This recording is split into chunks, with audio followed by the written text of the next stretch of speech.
রাস্তায় নেমেছিল আমাদের প্রিয় মা বোনেরা, নারীরা। রাস্তায় নেমেছিল শ্রমিক, কৃষক, সর্বস্তরের ভাইয়েরা এবং সকল মেহনতি মানুষেরা। ফেসিবাদ বিরোধী বিভিন্ন রাজনৈতিক দলের নেতা কর্মীরাও তখন আমরা একাকার হয়েছিলাম। শিক্ষক ও প্রকৌশলী, ডাক্তার সহ বিভিন্ন শ্রেণী পেশার মানুষ তখন রাস্তায় নেমে এসেছিলেন। দেশপ্রেমিক সশস্ত্র বাহিনীর সদস্যরাও সে সময় অত্যন্ত প্রশংসনীয় এবং দায়িত্বপূর্ণ ভূমিকা পালন করেছেন। আমরা জুলাই আর চাই না। আমরা চাই এমন বাংলাদেশ যেখানে আর কোনো দিন জনগণকে রাস্তায় নামতে হবে না।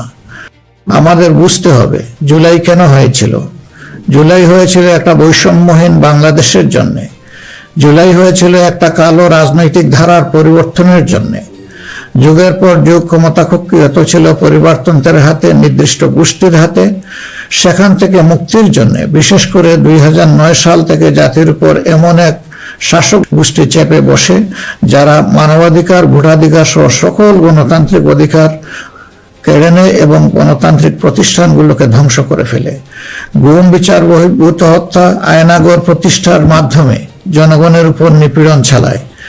2014, 18 ও 24-এর পরপর 3টি জাতীয় নির্বাচনের নামে তামাশার মাধ্যমে আমাদের ভোটের অধিকার হরণ করা হয়। এইসব নিপীড়ন এবং অধিকার ফিরে পাওয়ার জন্যই এসেছিল রক্তাক্ত জুলাই। আমাদের তরুণরা এখন একটা নতুন দেশ দেখতে চায়, যে দেশকে তারা গর্ব করে বলতে পারবে নতুন বাংলাদেশ, এটি আমার দেশ 2.0। এক কথায় যদি বলি, দেশের মানুষ পরিবর্তন চায়, কিন্তু একটি মহল পরিবর্তনের বিরোধী। কারণ পরিবর্তন হলেই তাদের অপকর্মের পথ বন্ধ হবে, মানুষের অধিকার কেড়ে নেওয়ার সুযোগ থাকবে না। এই সংস্কৃতি বদলানোর সাহস সবার থাকে না। ক্ষমতাবানদের বিরুদ্ধে রুখে দাঁড়ানোর হিম্মত সবার হয় না। এই হিম্মত দেখিয়েছে আবরার, ফাহাদ, আবু সাইদ, মুগ্ধ, ওসমান হাদি এবং তাদের সহযোদ্ধারা। তাদের রক্তের শপথ নিয়ে নতুন প্রজন্মের লক্ষ লক্ষ সাহসী সন্তান আজ এই পরিবর্তনের জন্য প্রস্তুত।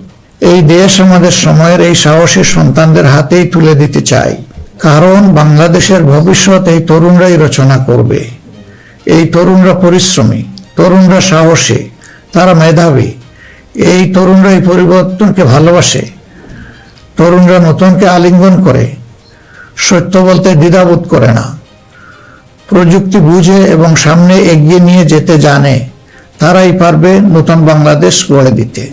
আমরা তোমাদের হাত ধরতে চাই, জুলাইয়ের মতো কাঁধে কাঁধ মিলিয়ে দেশ গড়ার কাজে সঙ্গী হতে চাই, প্রচলিত ধারা বদলাতে চাই, দেশটা বিভেদ এবং বিভাজনের রাজনীতি থেকে মুক্ত করতে চাই। মানুষের জীবনে শান্তি ফিরে আসুক, এটি আমাদের প্রয়াস, এই আমাদের চাওয়া।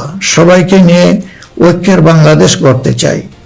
এমন বাংলাদেশ যেখানে কেবল পারিবারিক পরিচয়ে কেউ দেশের চালকের আসনে বসতে পারবে না। এমন বাংলাদেশ যেখানে রাষ্ট্র হবে সবার, সরকার হবে জনগণের। প্রিয় দেশবাসী, জনগণ চায় একটু নিরাপত্তা, সুশাসন আর ইনসাফ। তাই আগামীর বাংলাদেশকে এসব অঙ্গীকার এবং মূল্যবোধের আলোকে সাজাতে চাই। রাষ্ট্রের মৌলিক কিছু সংস্কারের লক্ষ্যে জুলাই বিপ্লব পরবর্তী সরকার কিছু পদক্ষেপ গ্রহণ করেছিল, কিন্তু তা সম্পূর্ণ বাস্তবায়িত হয়নি। এই বাস্তবায়ন সম্ভব হবে আগামীতে যে গণভোট, সেই গণভোটে আমরা যদি আমাদের মূল্যবান ভোট দিয়ে হা বলি, তাহলে সংস্কার প্রক্রিয়া তার পূর্ণতা পাবে ইনশাআল্লাহ। আমরা এই জন্যই জনগণকে বলবো যে গণভোটে হা বলুন এবং সংস্কারতে আলিঙ্গন করুন। আমাদের সন্তানদের স্বপ্ন পূরণে আপনিও গুরুত্বপূর্ণ অংশীদার হন। নতুন বাংলাদেশের আকাঙ্ক্ষার আলোকে আমাদের পরিকল্পনা, কর্মসূচি, অঙ্গীকার আপনাদের নিকট স্পষ্ট করার চেষ্টা করেছি। বাংলাদেশে আমরাই প্রথম পলিসি সামিটের মাধ্যমে রাষ্ট্র পরিচালনার নীতি কৌশল জনগণের সামনে তুলে ধরেছি। আমাদের নির্বাচনী ইশতেহারে এর প্রতিফলন রয়েছে। এই প্রক্রিয়ায় অনেকেই আমাদেরকে সহযোগিতা করেছেন, তাদের প্রতি আমরা কৃতজ্ঞ। এছাড়াও আমরা সমাজের বিভিন্ন শ্রেণী পেশার মানুষের সাথে কথা বলেছি, বসেছি এবং তাদের মূল্যবান মতামত, পরামর্শ আমরা গ্রহণ করেছি। আমরা সুযোগ পেলে, মহান আল্লাহর ইচ্ছায়, জনগণের ভালোবাসায় সরকার গঠন করলে প্রথম দিনে ফজরের নামাজ পড়েই আমরা আমাদের পরিকল্পনা বাস্তবায়ন শুরু করব ইনশাআল্লাহ। প্রিয় দেশবাসী, আমাদের শাসক শ্রেণী সরকারি পদে নির্বাচিত হওয়ার পর নিজেদেরকে দেশের মালিক গণ্য করেছে। ফলে রাষ্ট্রীয় সম্পদ, পদ, পদবি, নীতি, প্রতিষ্ঠান সবকিছু ব্যক্তিগত ও দলীয় স্বার্থ হাসিলের উপায় হিসাবে অন্যায়ভাবে ব্যবহার করা হয়েছে। এর ফলে চুরি ও দুর্নীতি স্বজনপ্রীতির মাধ্যমে প্রতারিত করে জনগণের সম্পদ লুণ্ঠন করা হয়েছে। উন্নয়ন প্রকল্প ব্যক্তিগত ও দলীয় লুণ্ঠনের সিঁড়ি হিসেবে ব্যবহৃত হয়েছে। এই ব্যবস্থার অবসান ঘটানোই আমাদের প্রধান লক্ষ্য। আলহামদুলিল্লাহ, অতীতে জামাতে ইসলামী থেকে যারা জনপ্রতিনিধি হিসাবে সংসদ, সরকার ও স্থানীয় সরকারের দায়িত্ব পালন করেছেন, তারা কেউই দুর্নীতির দায়ে অভিযুক্ত হননি। তারা দক্ষতার সাথে দায়িত্ব পালন করেছেন। আপনারা দেশের মানুষ তারই সাক্ষী। প্রিয় দেশবাসী, আগামী জাতীয় সংসদ নির্বাচন জাতিকে একটি নতুন স্বপ্নের দিকে নিয়ে যাওয়ার এক মহা সুযোগ হিসাবে এসেছে।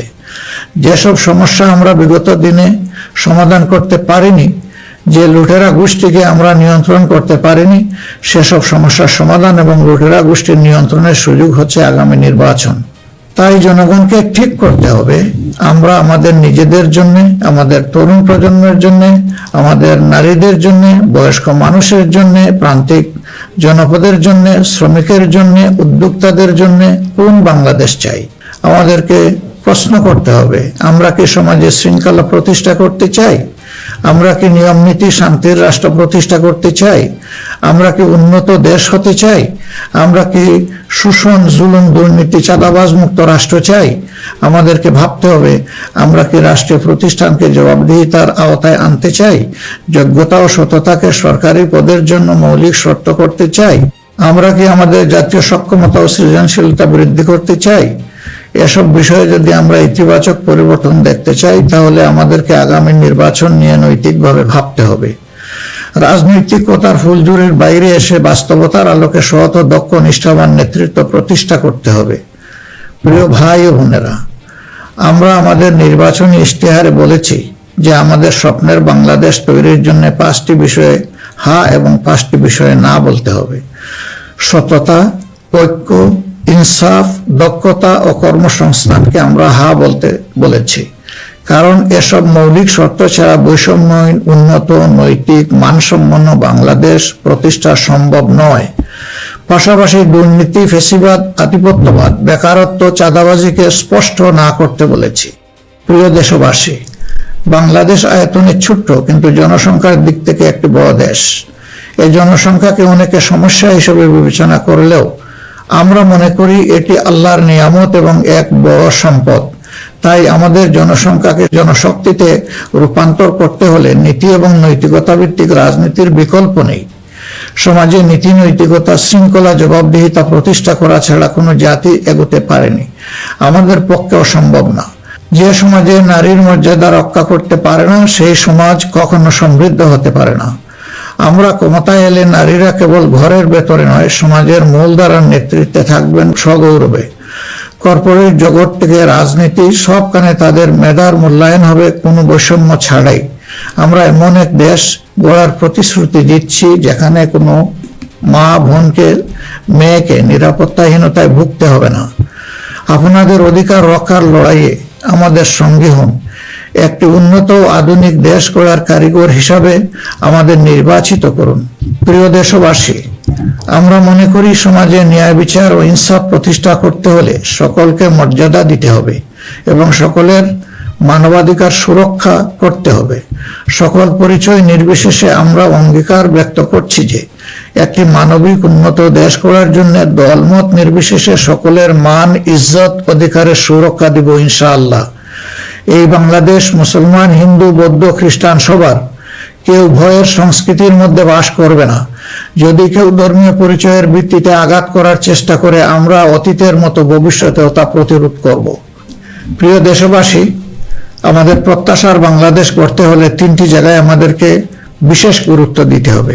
একটি হচ্ছে শিক্ষায় সংস্কার। শিক্ষা হতে হবে নৈতিকতা ভিত্তিক এবং সেটা হতে হবে টেক বেসড। এখনকার দুনিয়া সারাই প্রযুক্তি ভিত্তিক শিক্ষার উপর নির্ভরশীল। আমরা সেই শিক্ষা থেকে বঞ্চিত। আমাদের সন্তানদের হাতকে আমরা দক্ষ কারিগরের হাত হিসাবে গড়ে তুলতে চাই এবং তাদের হাতে হাতে আমরা কাজ দিতে চাই। আমরা কোনো বেকার ভাতা তাদেরকে তুলে দিতে চাই না। দ্বিতীয় জায়গাটা হচ্ছে বিচারাঙ্গন। ন্যায় বিচার সমাজের প্রতিষ্ঠা হলেই কেবল আমরা আমাদের প্রত্যাশার বাংলাদেশ গড়তে পারবো। অন্যথায় দুঃশাসন এবং দুর্নীতির কণ্ঠ রোধ করা মোটেই সম্ভব হবে না। অতএব বিচার বিভাগকে আমূল ঢেলে সাজাতে হবে। সেখানে অবশ্যই সৎ, দক্ষ এবং কমিটেড যে সমস্ত লোকেরা আছেন তাদেরকেই বিচারের আসনে বসাতে হবে। তৃতীয় জায়গাটা হচ্ছে আমাদের অর্থনীতি। এই ভঙ্গুর অর্থনীতি নিয়ে দেশকে আগানো সম্ভব নয়। সুতরাং অর্থনীতিতে ব্যাপক সংস্কার সাধন করতে হবে। বিশেষ করে ব্যাংকিং সেক্টর এবং অপ্রাতিষ্ঠানিক যে সমস্ত খাত রয়েছে সেই জায়গাগুলোতেও আমাদেরকে প্রাতিষ্ঠানিক অপ্রাতিষ্ঠানিক খাতে আমাদেরকে হাত দিতে হবে।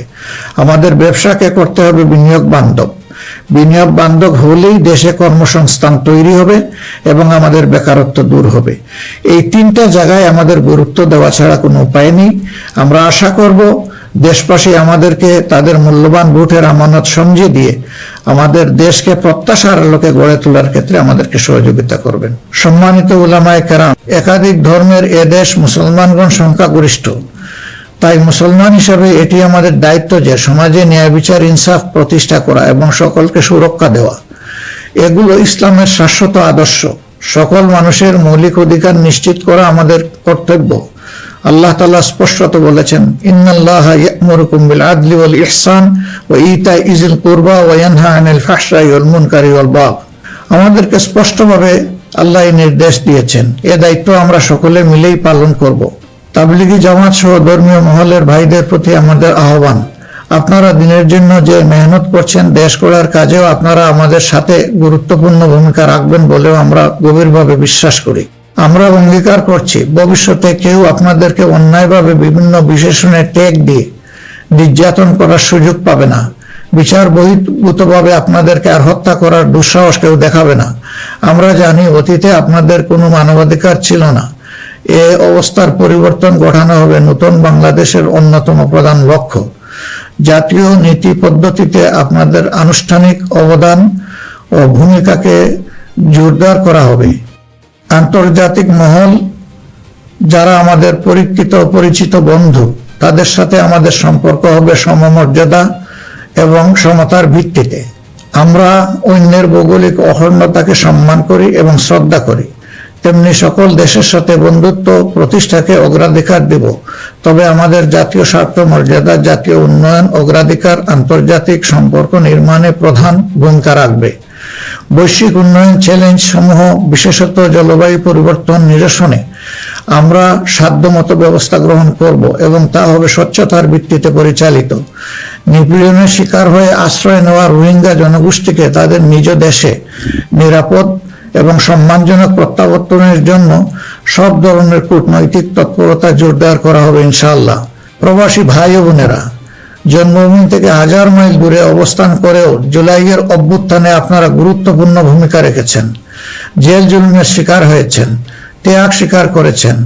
ইতিমধ্যে আপনারা আপনাদের ভোটাধিকার প্রয়োগ করে নতুন বাংলাদেশে নিজেদের অধিকার প্রতিষ্ঠার পথে ইতিহাস রচনা করেছেন। আমি এতে আনন্দিত। আগামী দিনে দেশ গড়ার এই অভিযাত্রায় আপনাদের সক্রিয় অংশগ্রহণ ছাড়া আমাদের নতুন বাংলাদেশের স্বপ্ন অপূর্ণই থেকে যাবে।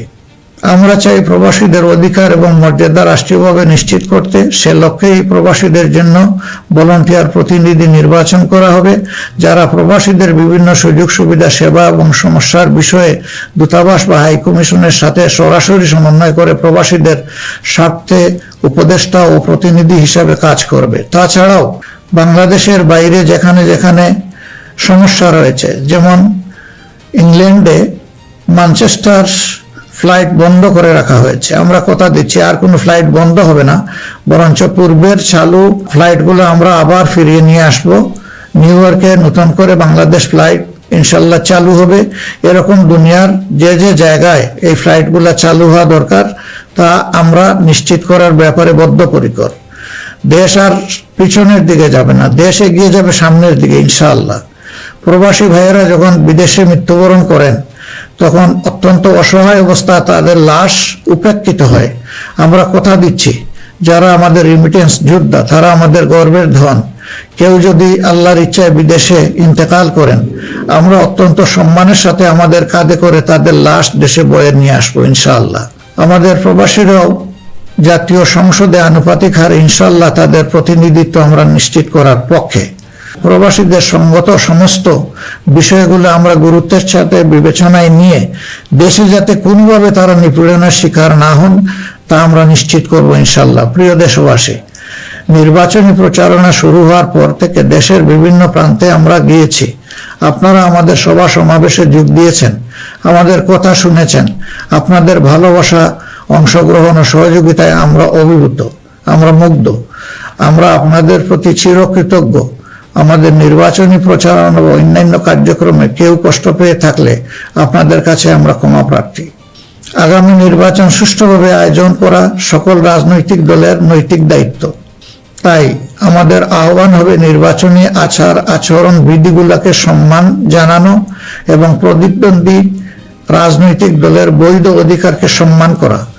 সুষ্ঠু নির্বাচন আয়োজনের মাধ্যমে রাজনৈতিক স্থিতিশীলতা নিশ্চিত করা হবে আমাদের রাজনৈতিক অঙ্গীকার। প্রশাসন ও আইন শৃঙ্খলা রক্ষাকারী বাহিনীর সদস্যরা নিরাপত্তার দায়িত্ব তারা পালন করেছেন অত্যন্ত নিষ্ঠার সাথে। আমাদের সাংবাদিক ভাই এবং বোনেরা অনেক কষ্ট করে আমাদের বিভিন্ন অনুষ্ঠান কভার করেছেন। আপনাদের প্রতি গভীরভাবে আমরা কৃতজ্ঞ। আপনাদের ঋণ শোধ করতে পারবো না। আপনারা ভালো থাকবেন।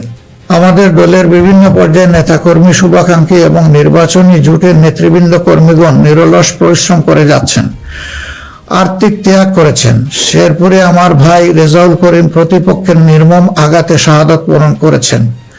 আল্লাহ রাব্বুল আলামিন তার এই ত্যাগকে কবুল করুন এবং তাকে শহীদ হিসেবে কবুল করুন। আমাদের ভাই জনাব মোহাম্মদ নুরুজ্জামান বাদল, যিনি শেরপুর 3 আসনের প্রার্থী ছিলেন, তিনি ইন্তেকাল করেছেন। আল্লাহ তাকে উত্তম পুরস্কার দিন এবং জান্নাত নসিব করুন। প্রিয় দেশবাসী, আমরা আন্তরিকভাবে বিশ্বাস করি যে রাষ্ট্রীয় দায়িত্ব হচ্ছে আমানত। রাষ্ট্রীয় দায়িত্ব কোনো উপভোগের বিষয় নয়। সর্বাবস্থায় আমরা স্মরণে রাখব আমরা প্রত্যেকে দায়িত্বশীল এবং আমাদের দায়িত্বের ব্যাপারে জিজ্ঞাসাবাদ করা হবে। আমরা হযরতে ওমরের সেই বিখ্যাত উক্তি ও দায়িত্বশীলতা মনে রাখবো যে ফুরাত তীরে একটি কুকুর না খেয়ে যদি মরে তাহলে তার জন্যও তাকে জবাবদিহি করতে হবে। আল্লাহর নির্দেশ অনুসারে আমরা ন্যায় বিচার প্রতিষ্ঠায় অঙ্গীকারবদ্ধ থাকবো ইনশাআল্লাহ। আশা করি আপনারা আমাদের অঙ্গীকার ও স্বপ্নকে বিশ্বাস করে জাতীয় সংসদ নির্বাচনে আমাদের প্রতি সমর্থন জানাবেন। আগামী 12 ফেব্রুয়ারি তারিখে জামাতে ইসলামের প্রার্থীদেরকে দাঁড়িপাল্লা মার্কা এবং যেসব অঞ্চলে 11 দলীয় অপরাপর প্রার্থী রয়েছেন তাদেরকে আপনারা আপনাদের এলাকায় ইনশাআল্লাহ মূল্যবান ভোট দিয়ে নির্বাচিত করবেন। এই আকুল আবেদন আপনাদের সকলের প্রতি রাখলাম।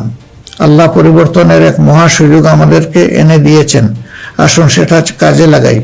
বিগত দিনের রাজনীতি পরিহার করি, একটি নতুন বাংলাদেশ তৈরি করি যেখানে সবাই মান ইজ্জত ও মর্যাদা নিয়ে বাস করবে। আমরা আমাদের তরুণ সমাজকে সমাজের ককপিটে বসিয়ে দিতে চাই। বাংলাদেশ নামের উড়োজাহাজটি তারাই চালাবে, তারাই হবে ক্যাপ্টেন, তারাই হবে এটার পাইলট। আমরা গিয়ে বসবো প্যাসেঞ্জার সিটে। হে তরুণরা, তোমরা তৈরি হয়ে যাও। এই দেশ তোমাদের জন্যে, এই দেশ তোমাদের হাতেই। আমাদেরকে সেদিন টেকিয়ে রাখতে পারেনি, ইনশাআল্লাহ আগামীতেও কোনো বাধা আমাদেরকে টেকিয়ে রাখতে পারবে না। আমরা আমাদের প্রিয় জনগণের এবং আমরা বিশ্বাস করি আমাদের জনগণ আমাদেরকে ভালোবাসে। জনগণের এই ভালোবাসায় আমরা অভিভূত এবং আমরা পূর্ণ আস্থা রাখি আমাদের জনগণের রায়ের প্রতি। আপনাদের সকলকে আজকের এই পর্যায়ে এসে আরেকবার আমি আহ্বান জানাবো, আসুন একটু নতুন বাংলাদেশ, তরুণদের প্রত্যাশার বাংলাদেশ, জিএনডির জন্য আগামী বাংলাদেশ, আমাদের নারী সমাজের জন্য একটা নিরাপদ এবং সম্মানের বাংলাদেশ গড়ে তোলার জন্য আমরা সবাই আগামী 12 তারিখ দাঁড়িপাল্লা এবং জোটের অপরাপর মার্কা যেখানে যেটা আছে তাতে ভোট দিয়ে 11 দলীয় প্রার্থীদেরকে নির্বাচন করি। তাহলে ইনশাআল্লাহ প্রত্যাশার একটি দেশ আমরা খুঁজে পাবো, একটু নতুন বাংলাদেশ পাবো। আমরা বিশ্বাস করি জনগণ পরিবর্তন চায়, সেই পরিবর্তন জন্যই আমাদের এই আহ্বান। এই পরিবর্তন আমাদের হাতে ইনশাআল্লাহ মানাবে, অন্য কারো হাতে নয়। দেশ তো এটা আপনারা বুঝতেই পারছেন। আল্লাহ হাফিজ। বাংলাদেশ জিন্দাবাদ।